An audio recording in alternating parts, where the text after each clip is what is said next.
સ્વાર્થ આવે એટલે માણસ શરણાગત થઈ જાય. જીવનમાં 3 ભૂમિકા છે: તણાવવું, તરવું અને તારવું. હું ને તમે આ ત્રણેયમાંથી પસાર થતા હોઈએ. अपने जीवन को इससे सोचिए, चिंतन कीजिए.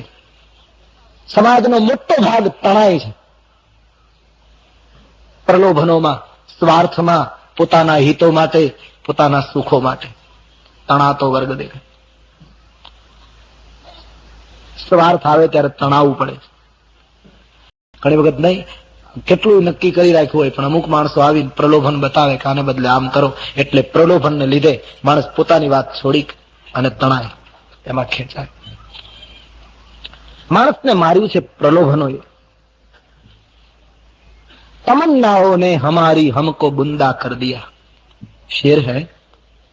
તમન્નાઓને, આપણા પ્રલોભનોએ, આપણી વાસનાએ આપણને મારી નાખ્યા. તમન્નાઓને हमारी हमको बुंदा कर दिया, वरना हम खुद खुदा होते. नहींतर मानस पोते ईश्वर होत. पण प्रलोभनो ए मानसने मारी नाख्यो. साधना વધશે, જીવનમાં ત્યાગ અને સમર્પણના સંસ્કારો દ્રઢ બનશે તો તણાવવાનું બંધ થઈ જશે, તરવાનું શરૂ થશે. ગમે તેવી પરિસ્થિતિમાં આપણે તરતા આવીશું, તણાઈશું નહીં. કોઈની સંપત્તિ, કોઈની સમૃદ્ધિ, કોઈના સાધનો, કોઈનું પદ, કોઈનો અધિકાર, કોઈની પ્રતિષ્ઠા, કોઈની ચકાચોંધ આપણને તાણી ન શકે. જીવન એવું બનાવો. અડધી રોટીમાં ગુજારો કરી લો, રોટી ના મિલે તો વૈસે નિકાલ દો, પણ તણાવવું પડે એવું જીવન ન જીવો.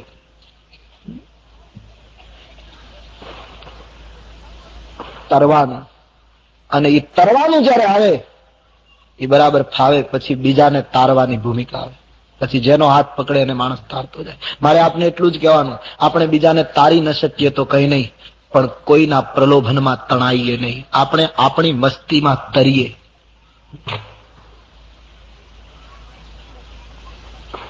મહાપુરુષો દેખીએ, સ્વામી રામતીર્થ દેખીએ, તરત તરે છે પુરુષ.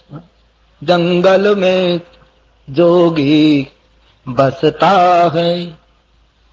ऋषिकेश ने टेरिक गढ़वालना जंगल में जયારે घूमता था स्वामी राम, बड़े अच्छे शायर रहे स्वामी जी खुद, तो बस गाते जाते थे मस्त फकीर की तरह नाचते जाते. जंगल में जोगी बसता है, कभी रोता है कभी हंसता है. जंगल में जोगी बसता है, कभी रोता है कभी हंसता है. पर दिल ना मेरा कहीं फंसता है, और हर पल चैन बरसता है. जंगल में जोगी बसता है. कितनी मस्ती हसे महापुरुष.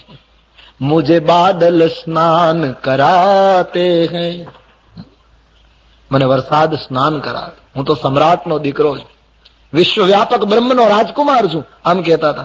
આ મેઘ ये सब तो मेरे नौकर हैं, हाँ, ये મને સ્નાન કરાવે. मुझे बादल स्नान कराते हैं और पंछी गीत सुनाते हैं. सब वृक्ष रिश्ते नाते हैं. कभी फिरता नंगा मनंगा है, नैनों में बहती गंगा है. जो मिल जाए सो चंगा है. जंगल में जोगी बसता है, कभी रोता है कभी हंसता है. તારી ન શક્ય તો કઈ નહીં, તણાઈએ નહીં. જીવન એવું નિર્માણ કરો. કઈ કઈ સ્વાર્થને લીધે તણાયા મંથરામાં. બીજા અર્થમાં કહું તો મંથરા ગુરુ બની અને કઈ કઈ શિષ્યા બની. અને જયારે સ્વાર્થ આવે ત્યારે મોટા મોટા માણસો નાનામાં નાના માણસના પગ પકડતા હોય છે. એક હાથી કાદવમાં ખૂંચ્યો, પાણી પીવા ગયેલો કોઈ જગ્યાએ, પછી એના પગ ખૂંચી ગયા. બહાર નીકળવાની કોશિશ કરતો હતો પણ નીકળી શકતો નથી, વજનને લીધે ઊંડો ને ઊંડો જતો હતો. એમાં એક કૂતરો પસાર થયો, તો હાથી એક કૂતરાને આજીજી કરી, તું મને બહાર કાઢ, તું મને મદદ કર.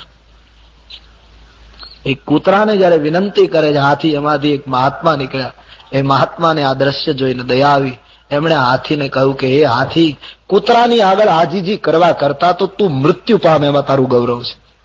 તને કાઢશે નહીં કદી શ્વાન ભલા, તને કાઢશે નહીં કદી શ્વાન ભલા, ચૂપ થા ગજરા, ચૂપ થા ગજરાજ ભલા. હાથી, એના કરતા તું મરી જાય તારા માટે ઉત્તમ છે. સંભાવિત સચા કીર્તિ, ગીતા में कहा है, સંભાવિત માણસને અપકીર્તિ જેવું બીજું કોઈ મોત નથી. તણાઈએ નહીં બસ.